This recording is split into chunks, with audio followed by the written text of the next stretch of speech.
ध्यास बातमीचा शोध सत्याचा पाहत रहा निर्भीड न्यूज।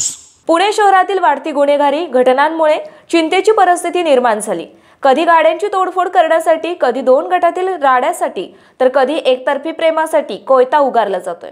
पुण्यातील कोयता गँगचा पुन्हा धुडगूस घालणारा व्हिडिओ सध्या समोर आलाय। या व्हिडिओमध्ये पोलिसांसमोरच कोयता गँगने उच्छाद मांडलाय। त्यामुळे शहरात पोलिसांचा धाक कमी होतोय का असा प्रश्न निर्माण झालाय। पुण्यातील वडगाव शहरी परिसरात रात्री ही घटना घडली। दोन गटात झालेल्या वादातून कोयत्याने हल्ला केला आहे। दोन गटात झालेल्या गँग वॉरमुळे स्थानिकांमध्ये दहशतीचं वातावरण निर्माण झालं। महत्त्वाचे म्हणजे हा प्रकार ज्यावेळी घडला त्यावेळी महिला पोलीस अधिकारी तिथे उपस्थित होते। मात्र पोलिसांना न जुमानता कोयता गँगने दुसऱ्या गटातील तरुणावर कोयत्याने वार केले आहेत। एकीकडे पोलीस आयुक्त रितेश कुमार गुन्हेगारांवर मोक्का कारवाई करत असताना ही गुन्हेगारांचा उच्छाद कायम आहे। समोर आलेल्या प्राथमिक माहितीनुसार जुन्या भांडणाचा राग मनात धरून या तरुणांनी कोयत्याने खुनी हल्ला केल्याची माहिती आहे।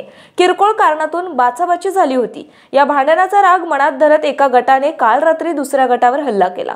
हल्ल्यात 2 ते 3 तरुण गंभीर जखमीत। पोलीस स्थानकात गुन्हा दाखल करण्यात आला।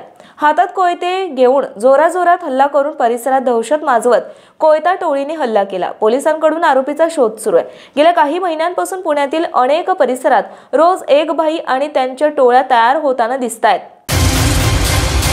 ध्यास बातमीचा शोध सत्याचा पाहत रहा निर्भीड न्यूज।